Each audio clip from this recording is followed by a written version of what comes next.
በእውነት ሙሴ ሙቷል? በእውነት ሙሴ ኢትዮጵያዊት ወይንም ኩሻዊት ሴት አግብቷል?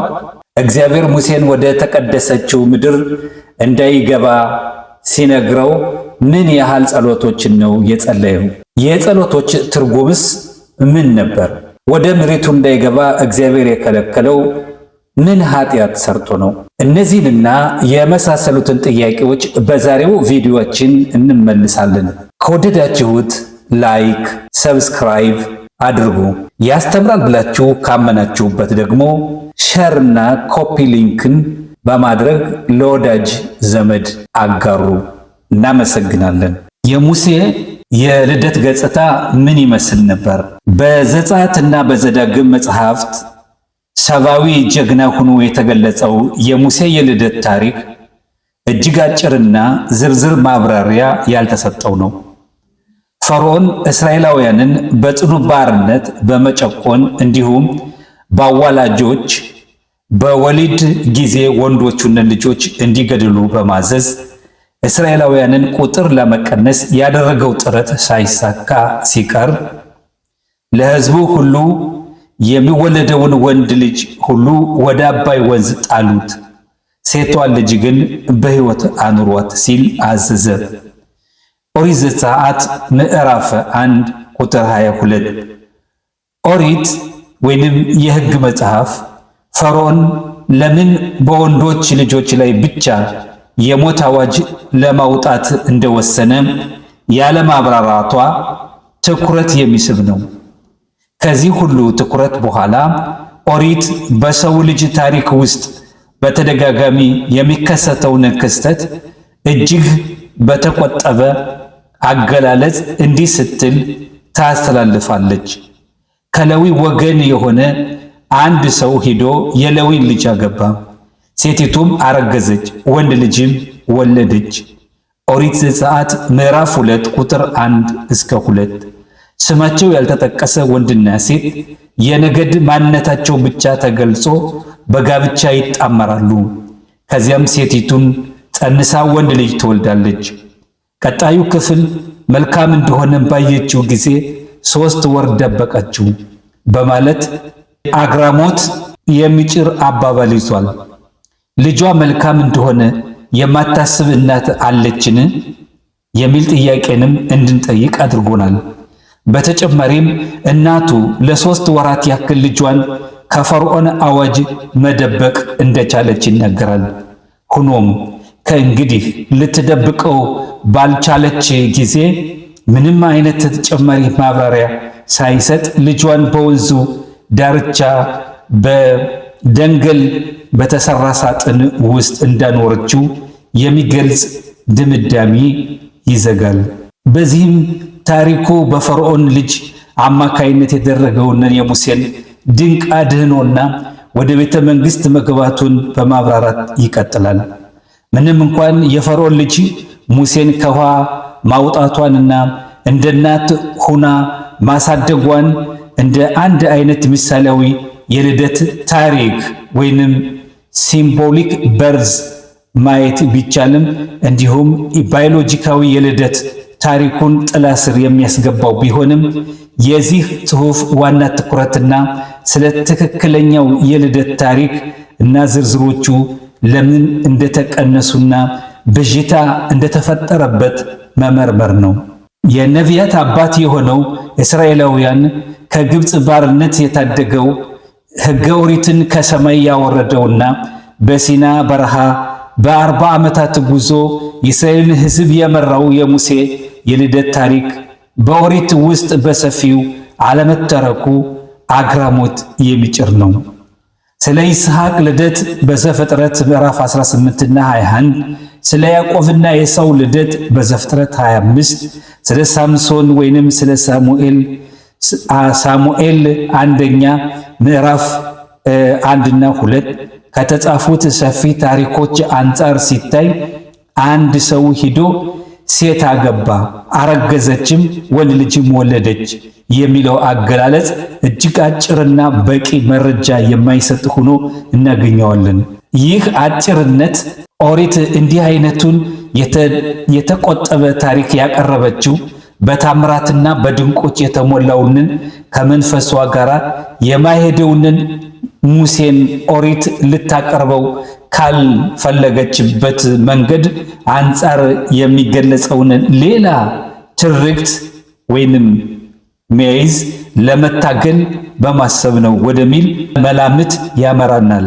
በጥንታዊው ዓለም የልደት ታሪኮች ስነ ቅርጽ ወይም ሞዴል መሰረት በሌሎች ሕዝቦች ዘንድ በአጠቃላይ እንዲሁም በእስራኤል ታሪክ በተለይ የይስሐቅን፣ የሳምሶንን፣ የሳሙኤልን፣ የያዕቆብና የኤሳውን ወይንም የፋሬስና ዛራን ታሪኮች ጨምሮ በተወሰኑ ተደጋጋሚ ጭብጦች ላይ የተመሰረቱ ናቸው። ዕጣ ፈንታቸው መካን የሆኑ ጥንዶች አብርሃምና ሳራ፣ ይስሐቅና ርብቃ፣ ማኑሄና ሚስቱ ሕልቃናና ሐና፣ የሕፃኑን መወለድ የሚያበስር መለኮታዊ ራእይ፣ ወደ አብርሃም የመጡት ሦስቱ ሰዎች፣ እግዚአብሔር ለርብቃ የተናገረው ሁለት ሕዝቦች በሆድሽ ውስጥ አሉ፣ የማኑሄን ሚስት በሜዳ ያገኘው መልአክ፣ የሕፃኑን ጠላቶች ልደቱንን ለማስቀረት የሚያደርጉትን ጥረትና ከጥንስ ከእርግዝናና ከወሊድ ጋር የተያያዙ ታምራዊ ድርጊቶች፣ እንደ እባብ ቅርጽ ካለው አምላክ መጸነስ፣ እንደ እባብ ቅርጽ ካለው አምላክ መጸነስ፣ ስለ እስክንድር መቄዶንያ እንደሚነገረው እጅግ አጭር ወይም ረጅም ዝርዝርና ተአምራዊ ወሊድ ይጠቅሳሉ። ከዚህ ሁሉ የታሪክ ክምችት አንጻር በኦሪት ውስጥ የተገለጸው የሙሴ ታሪክ ዝርዝር አልባ ሆኖ ይቆማል። ነገር ግን ከብሉይ ኪዳን በኋላ ባሉት ምንጮችና ከውጭ ስነ ጽሑፎች አንጻር ሲታይ ከዚህ ከተገለጸው አጠቃላይ የልደት ታሪኮች ቅርጽ ጋር በሚገባ የሚስማማ ሌላ ታሪክ እንደሚቀርብ ይታወቃል። አሁን የምናቀርበው ይህ ታሪክ ኦሪት ከሌሎቹ መጽሐፍት ቁሳዊ አካላት ጋር ለማነጻጸር ለሙሴ ትክክለኛውን ዝርዝር ለመስጠት የተደረገ ዘግይቶ የመጣ ሙከራ ሳይሆን ይልቁንም ኦሪት ሆን ብላ ልታደበዝዛቸውና ልትጫናቸው የፈለገቻቸው ጥንታዊ ትውፊቶች ወይንም ትራዲሽንስ ደግሞ ብቅ ማለታቸውን ለመገመት ነው። እነዚህ ትውፊቶች የጽሑፍ ስነ ጽሑፍ ውስጥ በሙሉ ይዘታቸው እስኪካተቱ ድረስ ለረጅም ጊዜ በቃል ሲተላለፍ ቆይቷል። ይህ ስለ ሙሴ የሚገመተው ታሪክም ተአምራዊ ብስራትንን፣ ልዩ እርግዝናና የተወለደ ወሊድን ያካተተ ነበር። ስለ ሙሴ ወላጆች አምራምና ዮኬቤድ ሙሴ እስኪወለድ ድረስ ልጅ አልወለዱም ብሎ መደምደም አይቻልም። ምክንያቱም ኦሪት አሁን ባላት ቅርጽ ሙሴ ከልጆቻቸው ታናሽ እንደሆነ ታስገነዝባለች። አሮን ከእርሱ በ3 ዓመት ይበልጣል። ዘጸአት ምዕራፍ 7 ቁጥር 7። እህቱ ሚርያምም ደግሞ ከእርሱ ትበልጣለች። በወንዝ ውስጥ በምትጠብቀውና በፈርዖን ልጅና በእናቱ መካከል የምትሸማገለው እርሷ መሆኗ በኦሪት ዘጸአት ምዕራፍ 2 ከቁጥር 4 እስከ 8 ተጽፏል። ነገር ግን ከዚህ የልደት ታሪክ ጭብጥ ውጪ በምንጮቻችን ውስጥ ከላይ የተጠቀሱትን ሌሎች የልደት ስነ ቅርጾች የሚያሟሉ በርካታ ክስተቶችን እናገኛለን። ስለ ሙሴ ልደት የተነገረው ብስራት በምንጮች ውስጥ የተለያዩ ገጸ ባህሪያትን ቢያካትትም ዋናው ጭብጥ ግን አንድ ነው። እንደ ሙሴ ያለ ታላቅ ሰው ዓለም በጉጉት ሳትጠብቀው ወደዚህ ዓለም ሊመጣ አይችልም። ሙሴ ወደዚህ ዓለም እንደሚመጣ በተለያዩ ምንጮች መሰረት ፈርዖንና ጠንቋዮቹ በአንድ በኩል፣ አምራምና ሚርያም በሌላ በኩል ያውቁ ነበር። ጠንቋዮቹ ኮከብ ቆጠራን በመጠቀም ያውቁ የነበረ ሲሆን ለፈርዖን ደግሞ በጠንቋዮቹ ወይንም በሕልም አማካይነት ታውቆታል። አምራም በሌሊት ሕልም በእግዚአብሔር ዘንድ የተገለጸለት ሲሆን ሚርያምም በነቢይነቷ የነገረቻትን ታውቅ ነበር። ፈርዖንና ጠንቋዮቹ በእስራኤል ላይ ስለሚመጣው አደጋ ማወቃቸው በሚድራሽ ትርጓሜ መሰረት ሕፃኑ ከመወለዱ በፊት ወይንም ከተወለደ በኋላ ወዲያውኑ እርሱን ለማጥፋት ሙከራ እንዲያደርጉ ገፋፍቷቸዋል። ሚድራሽ እዚህ ጋር የተተወው ጥንታዊ ታሪክን እንደሚያስታውስ መገመቱ ፈርዖን ወንዶቹን ብቻ ለመግደል ለምን እንደወሰነ ለሚነሳው ጥያቄ አጥጋቢ ምላሽ ይሰጣል። ከዮኬቤድ እርግዝና ጋር በተያያዘ በምንጮች ውስጥ በርካታ ተአምራዊ ጭብጦች እናገኛለን። በመጀመሪያ ሚድራሽ እርሷ ዕድሜዋ 130 ዓመት የሆነች አሮጊት እንደነበረች ያጎላል። በዮኬቤድ ላይ በእርጅናዋ ጊዜ በሳራ ላይ የሆነው ተአምር እንደተፈጸመ ይገለጻል። በተጨማሪም የዮኬቤድ እርግዝና ጊዜ እጅግ አጭር ነበር። ሙሴ የተወለደው በተረገዘ በ6ኛው ወር መጨረሻ ላይ ነው። ወሊዱም እጅግ ቀላል ከመሆኑ የተነሳ ሕመም አልተሰማትም። እንዲሁም ሙሴ ሲወለድ ቤቱ በብርሃን ተሞላ ይባላል። ኦሪት ስለ ሙሴ ልደት እነዚህን ተአምራዊ ዝርዝሮች ለምን ደበቀች? መልሱ ሕዝቡ ሙሴን እንደ አምላክ ወይንም እንደ መለኮታዊ ጀግና እንዳያየው ከማድረግ ፍላጎት የመነጨ ይመስላል። ኦሪት የሙሴን ሰብአዊነት ለመጠበቅና የአምልኮተ ሰብእ ወይንም ፐርሰናል ኮልት አዝማሚያ እንዳይፈጠር ለመከላከል ስትል የተአምራት ታሪኮችን ቀንሳለች። ሙሴ ከግብፅ ከኮበለለበት ጊዜ አንስቶ በሚዲያም እስከተቀመጠበት ጊዜ ድረስ ምን አጋጠመው?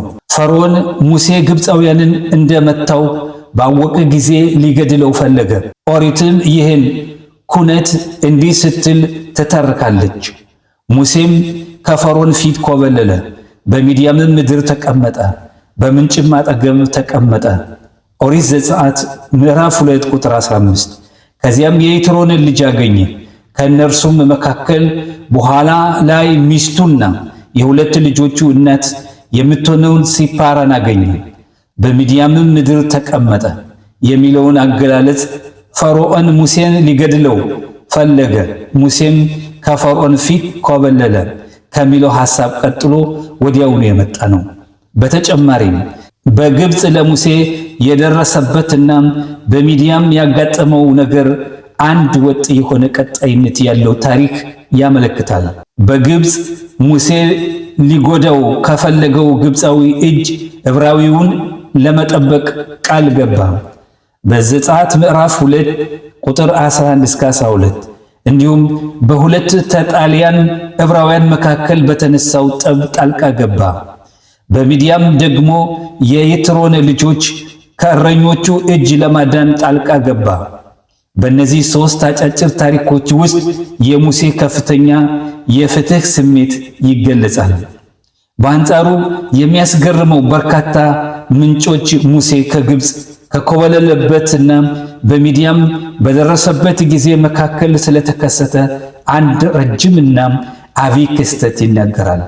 ይኸውም በኩሽ ወይንም ኢትዮጵያ ምድር የቆየበትና ኩሻዊት ወይንም ኢትዮጵያዊ ሴት ያገባበት ታሪክ ነው። ከብሉይ ኪዳን በኋላ ስለ ሙሴና ኩሽ ወይንም ኢትዮጵያ የሚያያይዘው እጅግ ጥንታዊው ምስክርነት አርታፓኖስ የተባለው የይሁዳ ሄሌኒስታዊ ጸሐፊ ስለ አይሁዶች በሚል ባሰፈረው ጽሑፍ ውስጥ ይገኛል። በሙሴ የሕይወት ታሪክ ላይ ባተኮረው በዚህ ጽሑፍ ውስጥ አርታፓኖስ የሞፍ ገዢ የህንፈረ አባቱ እንደሆነና በሕዝቡ ዘንድ የተወደደ እንደነበረ እንዲሁም ከግብፃውያን ደቡባዊ ጎረቤቶች ከሆኑት ኩሻውያን ጋር ለመዋጋት እንደወጣ ይተርካል። ከአርታፓኖስ በመቀጠል ዮሴፍ ወልድ ኮሪዮን ወይንም ጆሴፍ ፍላቪዩስ ይህንኑ የሙሴንን የኩሽ ጦርነት ታሪክ በሰፊው ያቀርባል። የአይሁድ ጥንታውያን ታሪክ በሚለው መጽሐፉ እርሱም እንደሚተርከው የኩሽ ንጉሥ ታርቢስ የምትባል ልጅ ነበረችው። ሙሴ ሰራዊቱንን በቅጥር አቅራቢያ ሲመራና በጀግንነት ሲዋጋ ስታየው በጥበቡ ተደነቀች። ትልቅ ፍቅርም አደረባት። በልቧም ፍቅር ሲበረታባት የታመኑ አገልጋዮቿንን የጋብቻ ጥያቄ እንዲያቀርቡለት ላከች። እርሱም ከተማዋን አሳልፋ እንድትሰጥ ባቀረበችው ውል ተስማማ። ከተማዋንም ከተቆጣጠረ በኋላ አገባትኝ። ሙሴን ከኩሻዊት ሴት ጋር በጋብቻ የሚያያይዘው ይህ ትውፊት በጥቂት ለውጦች በዘኍልቍ ምዕራፍ 12 ቁጥር 1 ላይ በተቀመጠው ሚርያምና አሮንም ስላገባት ስለ ኩሻዊቷ ሴት በሙሴ ላይ ተናገሩ በሚለው ጥቅስ ትርጉም ላይ ይደገማል። በኋለኛው ሚድራሽ ስነ ጽሑፍ ውስጥ የሙሴ ራቤኑ የታሪክ መጽሐፍ ወይንም ደብረ ሃያሚም ሼል ሞሼ በተባለው ጽሑፍ ውስጥም ይገኛል። እነዚህ ሁለቱም ምንጮች ሙሴ በእርግጥም ኩሽ እንደደረሰ ያምናሉ። ነገር ግን እንዳባባላቸው ወደዚያ የመጣው ከፈርዖን ሰይፍ ለማምለጥ እንደ ስደተኛ ሆኖ ነው።